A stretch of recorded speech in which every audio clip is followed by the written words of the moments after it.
Please understand. Throughout the Bible you can see that. அதனால தான் ஆண்டவர் புறஜாதியா இருந்த நம்மை ரட்சிக்கும் போது ஒன்று செய்தார். என்ன செய்தார் பாருங்க, வாசிக்கலாம். ரோமர் 9வது அதிகாரம், ரோமர்கள் 15th chapter of Romans, 15th chapter, 18வது வசனம்.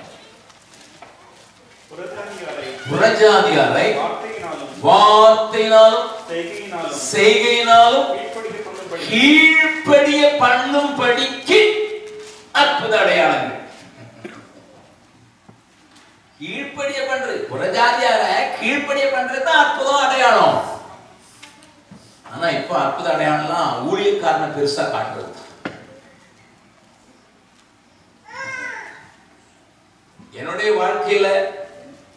என்னுடைய வாழ்க்கையில நான் காண்கிற சின்ன சின்ன காரியங்களை நான் பெருசா சொல்வதில்லை. சமீபத்துல பாபுவான ஒரு இடத்துல ஒரு கை நாட்டு பெண் ரட்சிக்கப்பட்டா ஒழுங்கா வந்து நல்லா ஜெபம் பண்ணுவா. ஆனா கணவன் பயங்கர குடிகாரன், 45 வயசு, குடிச்சு கவர்மெண்ட் ஹாஸ்பிட்டல்ல கொண்டு போய் போட்டு அங்க செத்தே போயிட்டான். Doctors death certificate government hospital கொடுத்து அவளையும் அந்த பிணத்தையும் ஒரு ரிக்ஷால ஏற்றி அனுப்புனாங்க. இதுக்குள்ள ஊருக்கு செய்தி போயிடுச்சு, கிராமத்துக்கு. ஒரு சைக்கிள் ரிக்ஷால அவ பிணத்தை கொண்டு வரா, கையில டெத் சர்டிபிகேட். நல்லா கவனிங்க. அங்க போன பிறகு ஊரே குளிச்சு ஒரே அழுக, உற்றார் உறவினர் எல்லாரும் வந்துட்டாங்க. போன உடனே இந்த பாடியை உள்ள எடுத்துட்டு போய் எல்லாரையும் வெளியே போகணும்னு சொன்னான். சின்ன மண் வீட்டுல அவங்க எல்லாம் நினைச்சாங்க கணவன் 45 வயசுல இறந்துட்டான், ஷாக்னால இப்படி கொஞ்சம் குத்தி பேரிச்சுட்டு நம்ம கீழ்படியும் வெளியிட்டாங்க. வெளியே போனோடனே கதவை கூட்டிட்டு அவ முழங்கால வந்தா. முழங்கால வந்து ஜெபம் பண்ண ஆரம்பிச்சான். ஆண்டவரே, என் கணவன் மறிச்சது எனக்கு கஷ்டம் இல்லை, அவன் இருக்கும்போதே எனக்கு தொந்தரவு பண்ணான், அடிச்சான், உதைச்சான், வீட்டுல இருக்கிறதெல்லாம் தூக்கி கொண்டு வித்தான். அதனால அவன் செத்துது நான் கூட பெரிய காரியங்கள் ஒண்ணு, அவரை ரட்சிக்காம நீங்க சாவ கொடுக்க, அவன் அறியாம நான் சாவ கொடுக்க மாட்டேன்னு சொல்லி 2 hours she was on the knees. 2வது மணி நேரத்துல கணவன் இருந்துச்சு. இன்னைக்கு சபையில ஒரு நல்ல சாட்சியா இருக்கிறான். கரங்களை ஆண்டவர் மகிமைப்படலாமா? இதை நாங்க வீடியோ எடுத்து போட்டு உலகம் முழுவதும் காட்டி பாரு எங்க ஊழியத்துல ரட்சிக்க உயிரோட இருக்கான்னு காட்டுறதுக்கு நாங்க ரெடியா இல்லை. உயிரோடு வராதவங்களே உயிரோடு வந்தவங்க காட்டி ஊரெல்லாம் வீடியோ காட்டுற ஊழியக்காரர்களே எனக்கு தெரியும். நல்லா கவனி. இன்னொரு இடத்துல 17 வயசு பொண்ணு, அவளை நாங்க வாலண்டரி ஒர்க்கரா வச்சிருக்கோம். வாலண்டியரா போய் கிளப் நடத்தணும். ஒரு கிராமத்துல போய் பிள்ளைங்களை கூப்பிட்டு ஒரு கிளப் நடத்தினா பிள்ளைங்களாம் உற்சாகம் வந்தாங்க. 35 பிள்ளைங்க வந்தாங்க. நல்லா பாட்டு சொல்லி கொடுத்தா. ஒரு நாள் ஒரு பிள்ளை வரல. அப்போ பெற்ற பிள்ளைங்க கேட்டா என்னமா வரலன்னா, அவ செத்து போனா. என்னைக்கு செத்து போனா? இன்னைக்கு தான், வா போதும். 2 பிள்ளைங்களை கூட்டிக்கிட்டு, குட்டி பிள்ளைங்களை கூட்டிக்கிட்டு, 17 வயசு பொண்ணு, இந்து கன்வெர்ட். அவங்க போனோடனே அந்த அம்மா அழுதுகிட்டு இந்த பிள்ளைய வச்சுக்கிட்டு, 6 வயசு பிள்ளைய வச்சுக்கிட்டு, இயேசு கிறிஸ்து உயிரோடு இருக்கிறார், அந்த பிள்ளை உயிரோடு வரும்னு சொல்லியிருக்கா. அந்த அம்மாவுக்கு இயேசு கிறிஸ்துவா யாரு? அங்க அவளும் இந்த குட்டி பிள்ளைங்களும் 2 பேரும் சேர்ந்து ஜெபம் பண்ணி அந்த பிள்ளை உயிரோடு வந்துச்சு. இன்னொரு இடத்துல பாலு மாத்திரம் ஒரு இடத்துல அங்க ஒரு ஊழியக்காரர் இருக்கிறார், ஹெலன் பண்ணான்னு. அவர் ஒரு ஊருக்கு பிரசங்கம் பண்ண போகும்போது உள்ளுக்குள்ள விட மாட்டேன்ட்டாங்க. அந்த ஊர்ல ஒரு பிள்ளை குட்டையில விழுந்து செத்து போயிட்டா. 2 மணி நேரம் பணத்தை தேடி தேடி காட்டு காணவில்லை குளத்துல. 2 மணி நேரம் காணல. அதுக்குள்ள அந்த பிள்ளைய கண்டுபிடிச்சிட்டாங்க. அப்போ அவர் சொல்லிட்டான், இந்த ஆள் தான் இயேசு கிறிஸ்து சொல்றான், அவன் அற்புதம் செய்யறான் சொல்றான், அதை சோதிச்சு பார்க்கலான்ட்டு பிள்ளைய கொண்டு பிரேயர் ரூம்ல போட்டாங்க. பால்மாத்துங்கிற இடத்துல, ஜார்க்கண்ட்ல. இந்த பிள்ளைக்கு உயிரோடு கொடுத்தா நாங்கெல்லாம் உன்னை பின்பற்றுறோம். கொஞ்சம் நான் எது ஏசி, ஆனா உங்க ஊர்ல வந்து பிரசங்கம் தான் இங்க முடிவா? ஓகே, மேல கான்ட்ராக்ட். இயேசு கிறிஸ்து நாமத்துல உள்ள பிள்ளை ஊதி போயிருந்த பிள்ளை எது நிற்கிது? ஆமாம். எதுக்கு? அற்புதங்களினால அடையாளங்களினால புறஜாதியாரை கீழ்ப்படியப்படுங்கள். We just don't want to glorify on such miracles. இதோட பெரிய மிராக்கிள் என்ன இருக்கு?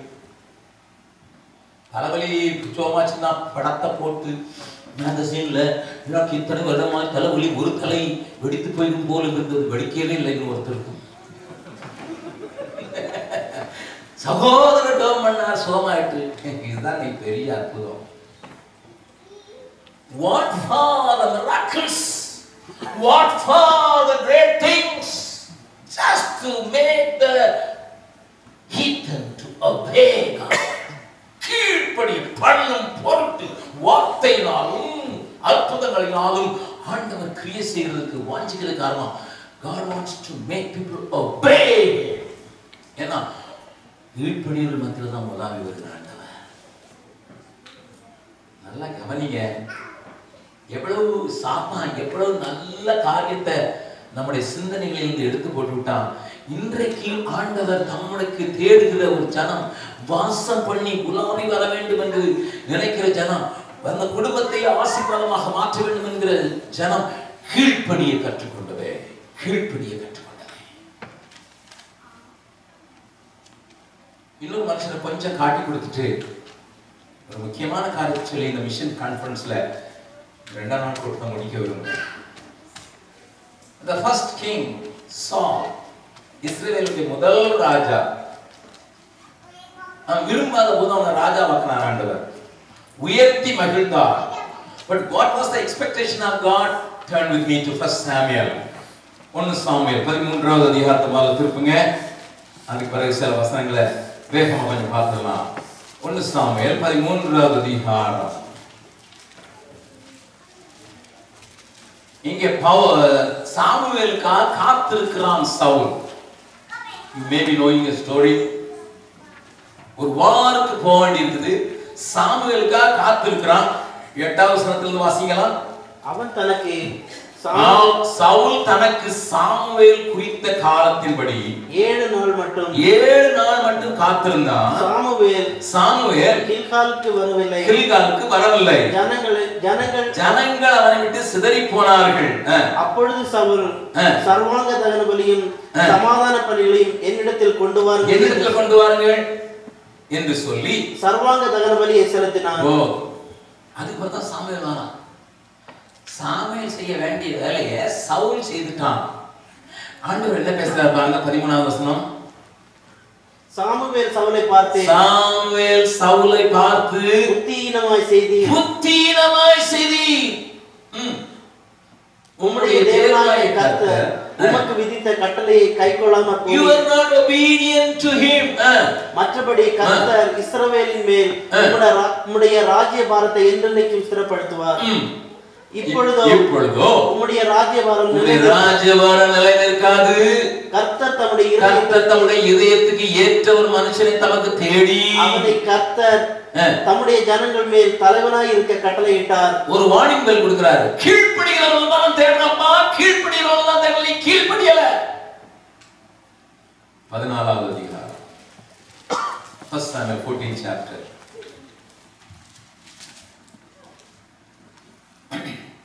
32வது வசனத்தில் வாசிக்கலாம். அப்பொழுது ஜனங்கள் கொள்ளையின் மேல் பாய்ந்து ஆடுகளையும் மாடுகளையும் கன்றுக்குட்டிகளையும் பிடித்து தரையிலே போட்டு அடித்து இரத்தத்தோடு புதிச்சிட்டார்கள். அப்பொழுது இதோ இரத்தத்தோடு இருக்கிறதை புசிக்கிறதினால் ஜனங்கள் கர்த்தருக்கு இயலாத பாவம் செய்கிறார்கள் என்று சவுலுக்கு அறிவித்தார்கள். அவன் நல்லா கவனிங்க, நீங்கள் துரோகம் பண்ணினீர்கள், இப்பொழுது ஒரு பெரிய கல்லை இடத்தில் உருட்டி கொண்டு வாருங்கள் என்று சொல்லி அதுல இவர் பலியிட்டு நீங்க பூசிங்க. நல்லா கவனிங்க, இப்பவும் அதே பாவத்தை செய்யறான். ஆனா ஆண்டவர் இவனா செய்து கூட இவனை தள்ளுவன்னு சொல்லல. He gave a warning. Hey, you didn't obey. Now he is trying to manage the situation. ஆனா அடுத்தால 15வது அதிகாரம் 15th chapter. எல்லாத்தையும் விளங்க வைக்கிறது நேரம்லாம் நான் உங்களுக்கு காட்டி கொடுத்துடுறேன். நல்லா கவனிங்க. 15வது அதிகாரம். அங்கே சாமுவேல் சவுலை பார்த்து சொல்கிற சில வார்த்தைகளை நான் உங்களுக்கு காண்பிக்க விரும்புகிறேன்.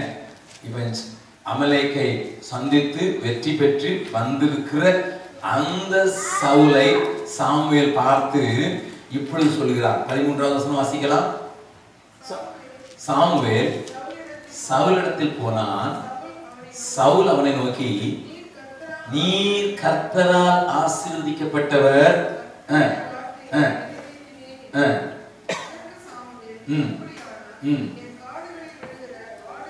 கொஞ்சம் ஆடு மாடுகளை வச்சுட்டான்.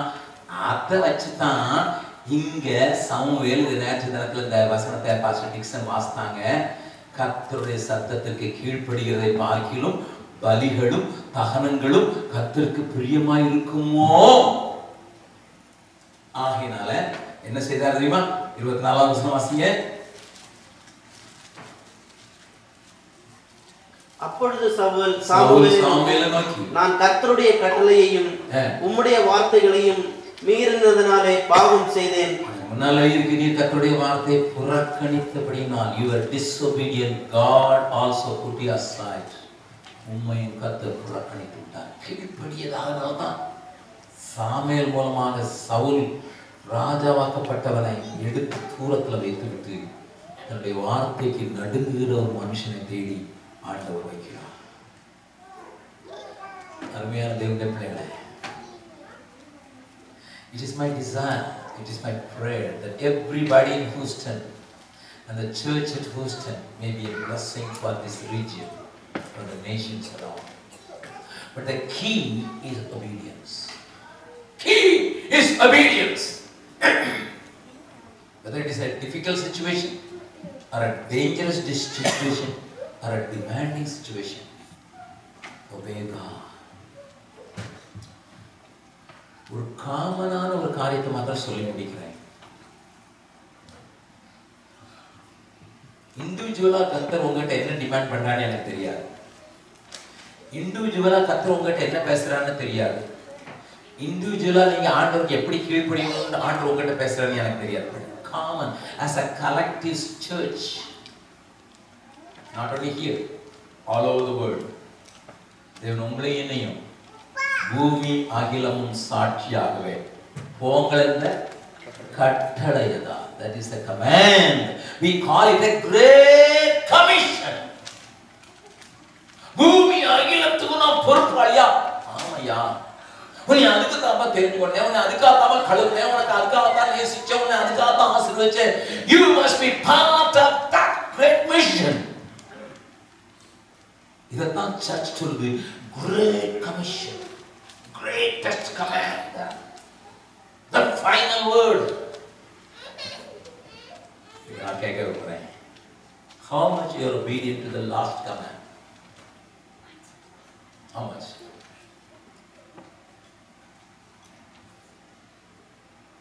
என் கூட ஒரு தம்பி ஊழியம் செய்யறான். அவன் பழைய பேர் ஸ்ரீராம், இப்ப அவன் பேர் கொர்னேலியஸ். ஒரே பையன், பயங்கர ஏழை குடும்பத்துல, அனாதையா, அப்பா கிடையாது, அம்மாவும் கை நாட்டு தான்.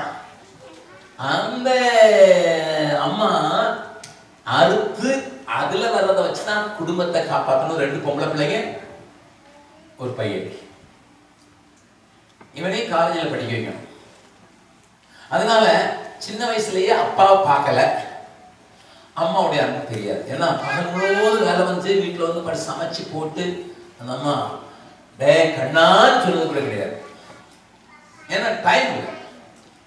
She was suffering like anything. He came to the river bed one day. அங்க ஒரு சின்ன பையன் கையில இருந்த ஒரு சின்ன ட்ராக்ட், அதில் எழுதியிருந்தது ஜீசஸ் லவ்ஸ் யூ. அதை வாங்கி கையில வச்சுக்கிட்டு, என்ன நேசிக்கிற ஒரு ஆள் இருக்காரா, ஜீசஸ் எல்லாம் தெரியாது, என்ன நேசிக்கிற ஒரு ஆள் இருக்காரான்னு சொல்லிட்டு 6 மாசம் அதே வச்சு மறுபடியும் Jesus loves me, Jesus loves me, Jesus loves மீன்னு சொல்லிட்டே இருந்தான். Then he came to the college where I was. நான் இருந்த இடத்துக்கு காலேஜ் வந்தான், என்னை சந்திச்சான். ஆண்டோட வழி நடத்தினேன். காலேஜில் படித்து எம்ஏ படித்து லெக்சரர் ஆனேன். ஆனால் அது பிறகு ஊழியத்துக்கு வந்துட்டான். அதுக்கு முன்னால் நடந்த ஒரு கம்பல்சரி. ஆனால் பீகாருடைய முறைப்படி அவனுக்கு 12 வயசுல கல்யாணம் ஆயிடுது. அவன் காலேஜில் படிக்கும்போது அவனுக்கு 2 பிள்ளை. காலேஜில் ப்ரீ யூனிவர்சிட்டி, அதாவது +2 படிக்கும்போது அவனுக்கு 2 பிள்ளைங்க. பீகாரில் அது ரொம்ப தாராளமாக அப்பாவும் பிள்ளையும் ஒரே ஸ்கூலுக்கு போவாங்க. அப்படி இருக்கும்போது இப்ப மனைவியும் மாமியாரும் சேர்ந்து அறுக்க வேண்டிய சூழ்நிலை இருக்கு. ஏன்னா காலேஜில் வேற படிக்கிறாரு, 2 பிள்ளை வேற இருக்குது. அப்படி அறுவடைக்கு போயிருக்கும் போது அவங்க சொந்த நிலம் கிடையாது, மற்றவங்க நிலத்துல 16 கட்டு அவங்க அறுத்தா ஒரு கட்டு அவங்களுக்கு கொடுப்பாங்க. அறுத்துக்கிட்டு இருக்கும்போது, கோதுமை அறுத்துக்கிட்டு இருக்கும்போது மூத்த பிள்ளை பேர் எஸ்தர், அடுத்த பையன் பேர் ஜாபேஷ், டைட்டஸ். டைட்டஸ 4 மாச பிள்ளை, 4 மாச பிள்ளைய ஒரு மரத்தடியில ஒரு டவல் கீழே போட்டுட்டு அந்த மாமியாரும் மருமகளும் அங்க அறுத்துக்கிட்டு இருந்திருக்காங்க. எஸ்தர பக்கத்துல, அவளுக்கு 4 வயசு, அவளை பக்கத்துல வச்சுட்டு நீ தம்பியை பார்த்துக்கிட்டு இருமா அப்படின்னு சொல்லிட்டு படுத்துக்கிட்டு இருக்கும்போது அந்த இடத்துல ஒரு கோபுரா அது வந்து அந்த பக்கத்துல வந்தோடனே எஸ்தர் நினைச்சா நல்ல ஒரு பொம்மை வருதுன்னு தூக்கி பிள்ளை மேல வச்சுட்டான். நல்லா கவனிங்க, அந்த பாம்பு இந்த பிள்ளையை சுத்தி படம் எடுத்து ஆடிக்கிட்டு இருக்கு. அது புசு புசுங்கிறதுனால பிள்ளைக்கு ரொம்ப சந்தோஷம், இவளுக்கு தம்பி ரொம்ப விளையாடுறது ரொம்ப சந்தோஷம். திடீர்னு தான் எட்டி பார்த்தா பிள்ளை மேல பாம்பு ஆடிட்டு இருக்கு. இப்ப கள்ளத்தூக்கி போட்டு கொல்லவா, கம்பு வச்சு கொல்லவா? The child will die. மாமியாரும் மருமகளும் இல்லிட்ரேட், டோட்டலா இல்லிட்ரேட், ஒரு வசனம் வாசிக்க தெரியாது. ஒண்ணு தெரியும், இயேசு தெரியும், அல்லேலூயா தெரியும். ஞானஸ்நானம் எடுத்திருந்தாங்க. 2 பேரும் கையை பிடிச்சி இயேசுவே அல்லேலூயா, இயேசுவே அல்லேலூயா, இயேசுவே அல்லேலூயான்னு சொல்றேனே 30 பேர் அறுத்துட்டு இருந்த எல்லாம் பார்க்குறான். எங்க சொல்ல அந்த பாம்பு அப்படியே வந்து இறங்கி அந்த வழியா போயிடுச்சு. அந்த இடத்துல ஒரு சபை உண்டாச்சு. ஒய்னாங்கிற ஒரு ஊர்ல இன்னைக்கு ஒரு சபை இருக்குது.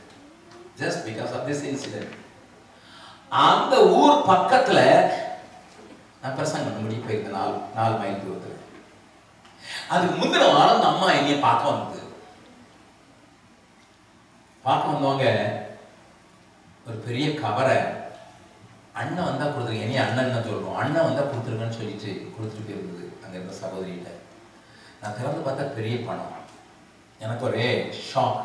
ஏன்னா அதுக்கு முந்தின மாசம் தான் அவங்க வீட்டுல போய் நான் ராத்திரி சாப்பிட போயிருக்கேன். அவங்க ஊருக்கு ஆராதனை நடத்த போகும்போது எங்க வீட்டுல வந்து சாப்பிடுங்கன்னு சொல்லிச்சு.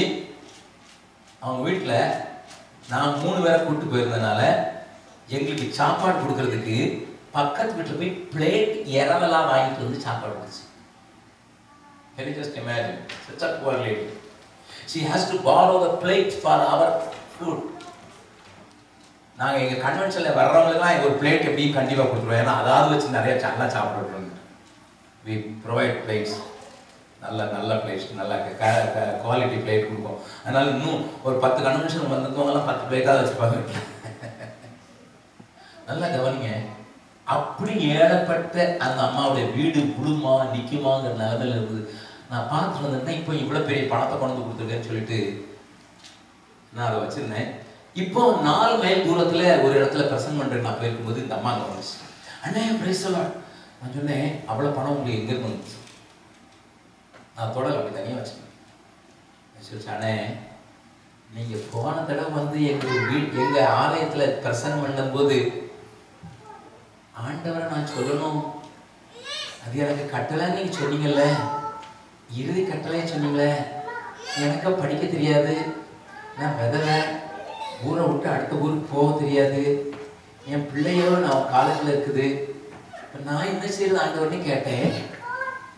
ஆண்டவர் எங்க அம்மா என் கல்யாணத்துல வெள்ளி தட்டு போட்டாங்களே அதை காட்டினாரு, பெட்டிக்குள்ள கிடந்தது, அதை எடுத்து வித்து அந்த பணத்தை கொண்டு கொடுத்தேன்.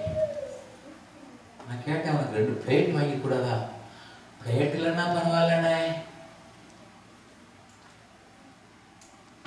எத்தனையோ ஜனம் நரகத்துக்கு போகுது, அதை தடுத்து நிறுத்துறதுக்கு என்னால் முடியாது, நீங்களாவது ஊர் ஊரா போய் சொல்லுவீங்கன்னு அந்த காசை உங்ககிட்ட கொடுத்தேன்னு சொல்லிட்டு தயவு செய்து என் பேர்ல சுவிசேஷத்தை சொல்லிருங்க.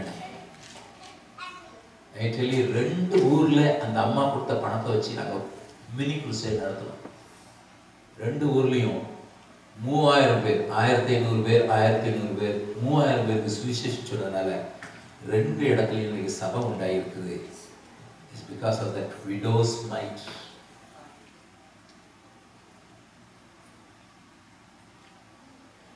நானே சொல்லுவேன், அந்த சபையில அந்த அறுவடைக்கு காரணத்துல எண்ணிய ஆண்டவர் என் கணக்கில் எழுதியிருக்கவே மாட்டார். அந்த அம்மா கணக்கில் தான் எழுதியிருப்பார். நான் இறுதி கட்டளைக்கு நான் கீழ்ப்படுகிறேன்னு சொல்றதுக்கு நான் கொடுக்கிற ஒரு ஏழை மகள். Can you just imagine? I'm not here to impress you by sharing this. I am trying to impress you. An illiterate woman wants to obey God's commandments. But we are all literates. We are all educated. We are all well placed. We are all having so many opportunities to share Jesus by emails, by SMS, by talk, by our phone calls. We can do great things, but what we are doing today? Are you obedient to the final command Jesus gave?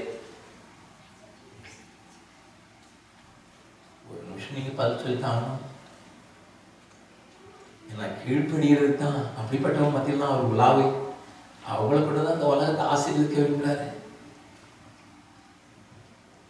என் கையை அநேக கொலைக்காரங்க கையை எடுத்து பல தடவை முத்துவாங்க. எதுக்குன்னு கேட்டா, எதுக்கு பானா, நீங்க மட்டும் வராம இருந்தா நாங்கெல்லாம் நரகத்துல போய் நரகம் போயிருக்கோம்.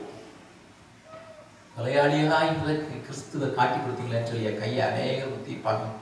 நான் அப்பெல்லாம் ஆண்டு சொல்லுவேன், ஆண்டவரே 4 தங்கச்சிமார் இருக்கும்போது தனியான ஒரு பானா இருக்கும்போது எனக்கு கீழ்ப்படிய கிருபை தந்தது மாத்திரம் இல்லை, எங்க அப்பா அம்மாவுக்கு நீங்க கிருபை தந்தீங்க ஆண்டவரே. நான் 40 வருஷத்துக்கு முன்னால வேலையை விட போது எங்க அப்பாவுக்கும் அம்மாவுக்கும் பெரிய நீட்ஸ் இருந்தது. அவங்களுக்கு நான் ஒரு நாளும் ₹1 தரல. ஒரு நாள் எங்க அம்மாட்ட கேட்டேன். போன வருஷம் ஏப்ரல் மாசம் 27ஆம் தேதி தான் அவங்க இறந்து போனாங்க. நான் அம்மாட்ட கேட்டேன், அம்மா 40 years being a son, I never gave you money. She was a teacher, she was getting pension and all. அவங்களுக்கு ஒரு நாளும் ஒன்றும் கொடுக்கல. மாதிரி அவங்க என்ன சொன்னா தெரியுமா, தம்பி அவனை அன்னைக்கே ஆல்டரில் வச்சுட்டேன்டா, நீ என்னை ஊழியத்துக்கு போய் அன்னைக்கு ஆல்டரில் டோட்டலாக வச்சுட்டேன். I never expected anything.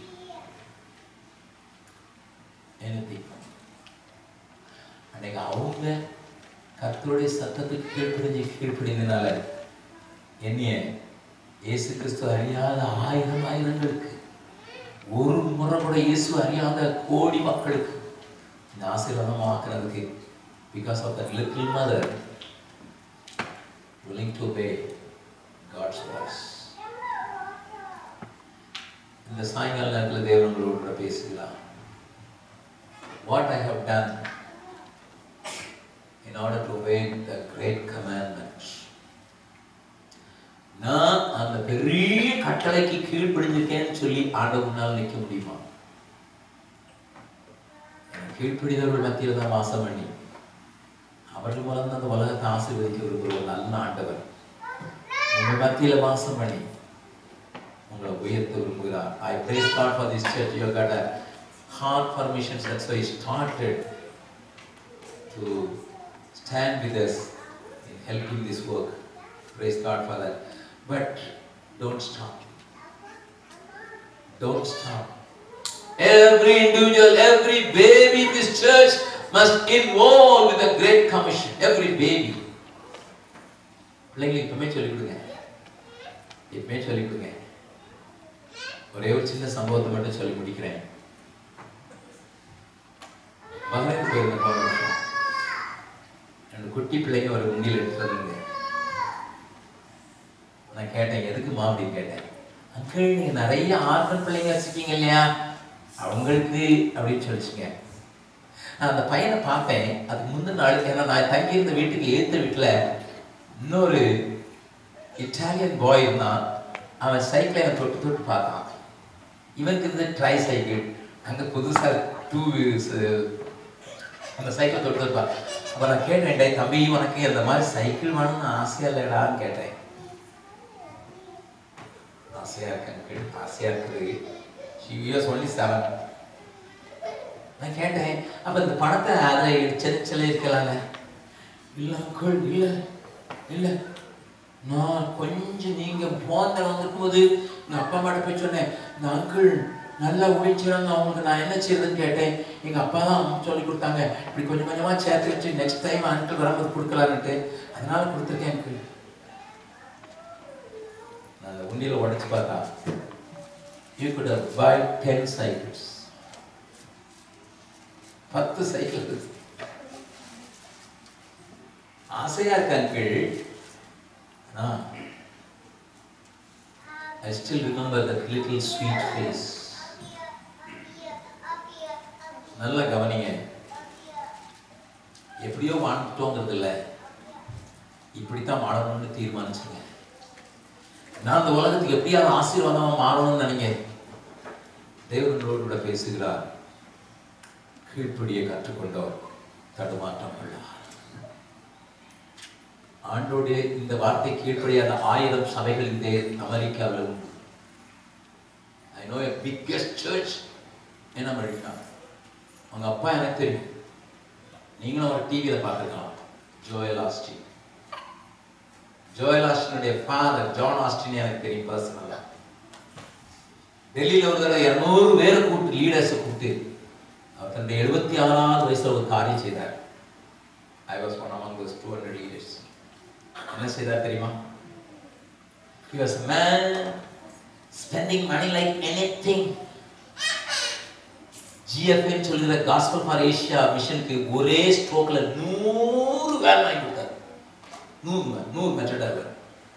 அப்படிப்பட்ட மனுஷன் அவருடைய 76வது வயசுல இந்தியாவுக்கு வந்து டெல்லியில எங்களெல்லாம் டிக்கெட் போட்டு கூப்பிட்டு அவர் உடனே சொன்னார், I have come here to say I want to serve you because you are going from place to place சொல்லி எங்க எல்லா காலையும் அவரே கடவுள் 200 பேர் காலையும் some bishops வருது. எல்லா பிஷப்பும் அழுதாங்க. அப்படின்னா அழுதாங்க. ஏன்னா பிஷப்லாம் நினச்சிக்கிட்டு இருந்தாங்க பிஷப் பட்டமே காசு சம்பாதிக்கிறதான்னு, காலை கழுவுறதுன்னு கண்டுபிடிக்கல. ஆனா அவருடைய மகன் இன்னைக்கு is got a biggest church but no vision for the mission. No vision. His father was dying for India, but his son having a biggest church in America, no vision. நீங்க நினைக்கிறீங்களா அந்த சர்ச்சில் ஆண்டவர் அசைவாடுவார்னு? No. I will tell 100 times no. He may be giving a prosperity theory, he may be giving a positive thinking messages. Church பெருசா இருக்குதில்ல, கொஞ்சம் ஜனங்களா இருந்தாலும் கீழ்ப்பிடிகிறவங்க மத்தியில் ஆண்டவர் உலாவி அவங்க தான் அந்த உலகத்துக்கு ஆசீர்வாதமாக கொடுக்குறாங்க.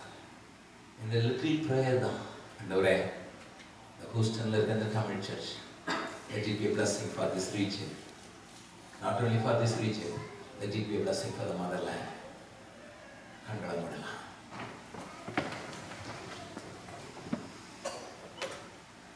இது ஒரு மிஷன் கன்வென்ஷன்ங்கிறதுனால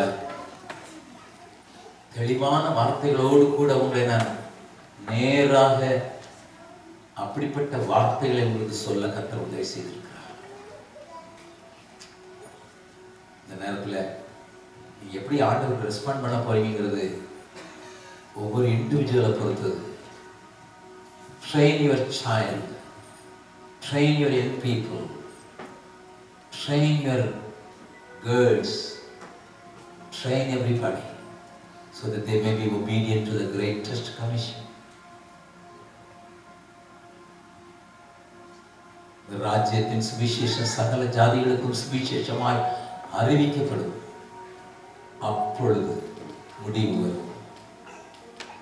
இந்த ராஜ்யத்தின் சுவிசேஷம் சகல ஜாதிகளுக்கும் சுவிசேஷமாய் அறிவிக்கப்பட்டால் மாத்திரமே முடிவு வரும் என்பது உண்மைதான். Everybody here should be a participant, partaker in the great commission.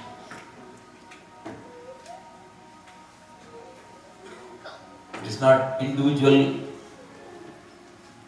commitment. It should be a family commitment. It should be a commitment of the community also. Suvisheshabaram vande en sunayaga mara vendum. Suvisheshabaram vande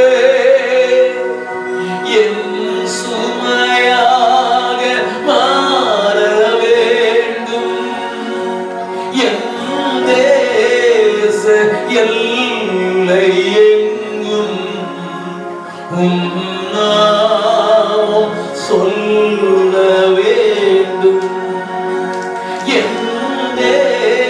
செயல் எங்கும் நாமம் சொல்ல வேண்டும் ஆராதனை ஆராதனை ஆராதனை ஆராதனை ஆராதனை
வார்த்தைகளை மாத்திரம் ஜனத்துக்கு நான் சொன்னேன். அவர்கள் கீழ்ப்படுதலின் இருதயத்தை நீங்க தான் தரணும். அதனால வர்ற ஆசீர்வாதம் குடும்பத்தை, பிள்ளைகளை, பிள்ளைகளின் பிள்ளைகளை ஆண்டவரே பாதுகாக்கட்டும். ஆபிரகாமையும் சாராளையும் ஈசாக்கையும் எங்களுக்கு முன்மாதிரியாக நிறுத்தி இருக்கிறீர்கள். கீழ்ப்படியாமல் போன சவுலை தள்ளிவிட்ட நீங்க வார்த்தைக்கு கீழ்ப்படுகிற மக்களை கொண்டு செய்ய வேண்டிய காரியம் பெரிது என்பதை காண்பித்திருக்கீங்க. நன்மையை புசிப்பேன், இந்த மக்களுக்கு உதவி செய்து இருக்கிற இடத்துல சாட்சிகளாக தேவ ராஜ்யத்தை கட்டுகிறவர்களாக எப்படியாயும் அதில் ஈடுபாடு கொண்டு கடைசி கட்டளையை நிறைவேற்ற அவர்களுக்கு பலம் பெறும்படியாக நான் ஜெபிக்கிறேன். இயேசு கிறிஸ்துவின் நாமத்தில் ஜெபம் கேளும் நல்ல பிதாவே.